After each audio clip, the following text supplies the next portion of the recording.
Hello students. Today we are here to learn third chapter Environmental Studies Part 1. First, I will ask you some questions. Answer my questions properly, okay? My first question is where do you get water from? Yes, your answer is correct. We get water from river, lake, well, hand pump, borewell and so on. Now, tell me, what do we need for breathing? For breathing, we need oxygen. Now, from where does the earth get light and heat? We get light and heat from sun. The sun is the main source of energy. My last question is, on which planet do we live? Yes, your answer is correct. We live on the earth planet. So students, today we are going to discuss our third chapter, the earth and its living world. And in this chapter, we are going to discuss about the spheres of earth, the lithosphere, the hydrosphere, atmosphere, and also water in the forms of ice, ground water. These all topics we are going to discuss. Okay. Now look at this picture. This picture is about the spheres of the earth. We see in this picture there are 4 spheres of the earth. Lithosphere, hydrosphere, atmosphere and biosphere. पहा विद्यार्थी मित्रांनो, या आकृतीमध्ये आपल्याला पृथ्वीचे आवरणे दिसतात. आपल्याला पृथ्वीचे 4 आवरणे असलेले दिसून येतात. पहिला जो आहे लिथोस्फियर म्हणजे शिलावरण.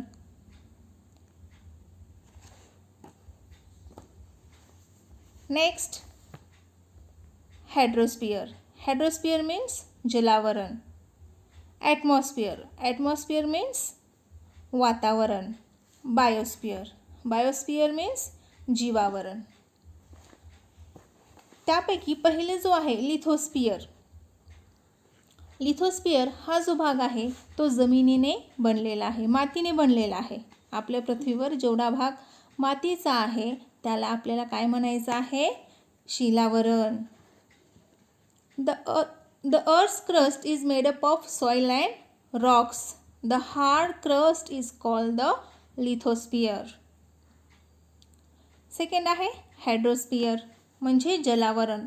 आपल्या पृथ्वीवर जेवढा भाग पाण्याचा आहे, पाण्याने व्यापलेला आहे, हो का नाही? पाणी समुद्राच्या स्वरूपात आहे, बर्फाच्या स्वरूपामध्ये आहे, तसंच हवेच्या बाष्पामध्ये सुद्धा पाण्याचं स्वरूप आपल्याला दिसून येतो.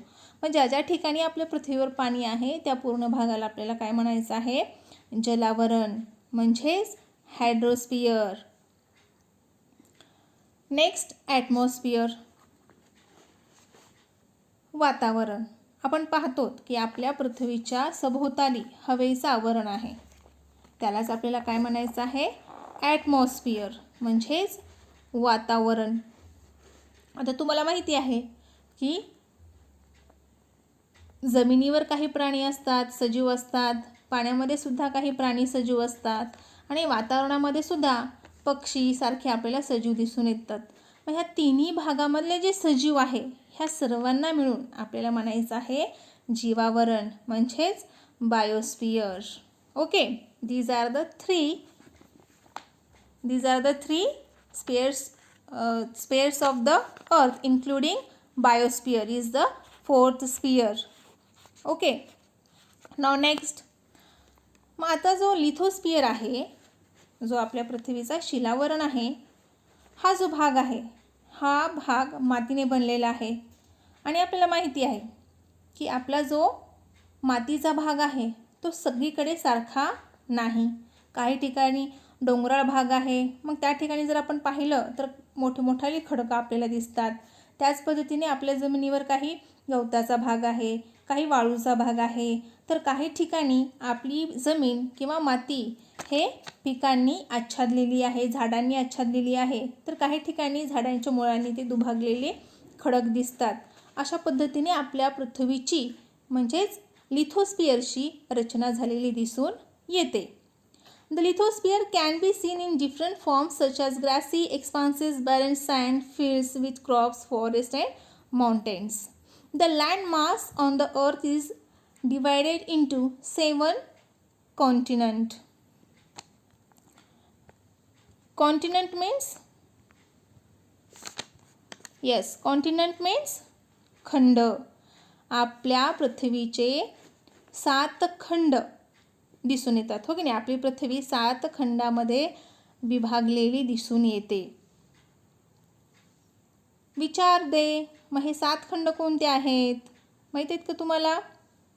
Yes, which are the 7 continents of the अर्थ? Europe, Africa, south America, north America, Antarctica, Asia, Australia. These are the 7 continents of the earth. Then which continent do you stay on? Yes, we stay on Asia. And among these 7 continents, Asia is the largest continent and Australia is the smallest continent. Okay. Now next part of our spheres of the earth is hydrosphere. Water on the earth's surface, also groundwater, water vapor in the atmosphere, and all the water on the earth is made up of hydrosphere. आपल्या पृथ्वीवर वेगवेगळ्या स्वरूपामध्ये पाणी साठलेलं असलेला दिसून येतो. मग कोणकोणत्या ठिकाणी आपल्या पृथ्वीवर पाणी आपल्याला दिसून येतो? जमिनीवरून वाहणारे पाणी त्याचे वेगवेगळे ओंढे असतात. हे ओंढे नदीमध्ये जाऊन मिसळतात आणि नदीचे पाणी शेवटी समुद्राला जाऊन मिसळते. हो की नाही? पृथ्वीवर वेगवेगळ्या सोर्समधून आपल्याला पाणी मिळतो. कोणकोणत्या स्वरूपामध्ये आपल्याला पाणी दिसून येतो? ओंढे, नद्या, नाले, तळे. हो की नाही? हे सगळे काय आहेत? पाण्याची स्वरूपे आहेत. त्यालाच आपण फॉर्म्स ऑफ वॉटर म्हणतो. मग अशा पद्धतीने वेगवेगळ्या ठिकाणी जे पाणी आहे त्याला आपल्याला काय म्हणायचं आहे? हायड्रोस्फियर. The water or ice on the earth's surface, water under the ground and the water in the air also together form the earth's hydrosphere. मग हा जो जलावरण आहे हा कसा तयार झालेला आहे? पृथ्वीवर काही स्वरूपामध्ये पाणी हे बर्फाच्या स्वरूपात सुद्धा आहे. हो की नाही? जसं हिमालय आहे, हिमालयामधलं जे पाणी आहे ते बर्फाच्या स्वरूपामध्ये साठलेलं आपल्याला दिसून येते. हो की नाही? पृथ्वीचा काही भाग हे बर्फाने आच्छादलेला आहे, तर त्या ठिकाणी सुद्धा पाणी आहे. त्याच पद्धतीने वॉटर अंडर द ग्राउंड म्हणजे जमिनीच्या खाली जो पाणी आहे. आता मग जमिनीच्या खाली पाणी कुठून आलेलं आहे? ज्यावेळेस पावसाचं पाणी पडतो आणि जमिनीमध्ये मुरतो त्यानंतर हे पाणी खडकाच्या खाली जमिनीच्या खाली जाऊन साठतो. त्याला आपण ग्राउंड वॉटर असं म्हणतो. हो की नाही? हे पाणी आपण वेगवेगळ्या पद्धतीने बाहेर त्याचा उपसा करतो. हो की नाही? आपण हे पाणी कशा स्वरूपामध्ये बाहेर काढतो? वेल आहे, हँडपंप आहे, हो की नाही? बोरवेल आहे. अशा वेगवेगळ्या माध्यमातून आपण हे ग्राउंड वॉटर काय करतो? बाहेर करतो. त्याच पद्धतीने वॉटर इन द एअर, हवेमध्ये सुद्धा पाण्याचा अंश आहे, पण तो आपल्याला दिसतो का? नाही, कारण तो जो अंश आहे तो बाष्पाच्या स्वरूपामध्ये असलेला आपल्याला दिसून येतो. ठीक आहे? तर अशा पद्धतीने जलावरणाची निर्मिती झालेली आहे. What is meant by hydrosphere? The water or ice, snow on the earth's surface, water under the ground and the water in the air, that is water vapor, together form the earth's hydrosphere. Okay. Now next, features of the hydrosphere. There are 2/3 of the surface of the earth is covered with water, and huge continuous stretch of water is called an ocean. What is meant by ocean? Huge continuous stretch of water is called an ocean. Ocean कशाला म्हणतात तुम्हाला माहिती आहे का? महासागर, हो की नाही? महासागर कशाला म्हणतात? जो मोठा जलाशय असतो, हो की नाही? महासागर जर तुम्ही पाहिला असेल किंवा समुद्र पाहिला असेल, जिकडे पाहिलं तिकडे आपल्याला काय दिसतं? पाणीच दिसतं. Huge continuous stretch of water is called an ocean. मग तुम्हाला ओशियनची नावं माहिती आहेत का बरं? There are 5 oceans. Atlantic, Pacific, Arctic, Indian Ocean, Southern Ocean. These are the 5 oceans. We know that in the world there are 5 oceans. Okay. Coastal waters. The land along the margin of the oceans is the coastal region. Now next, forms and sources of water.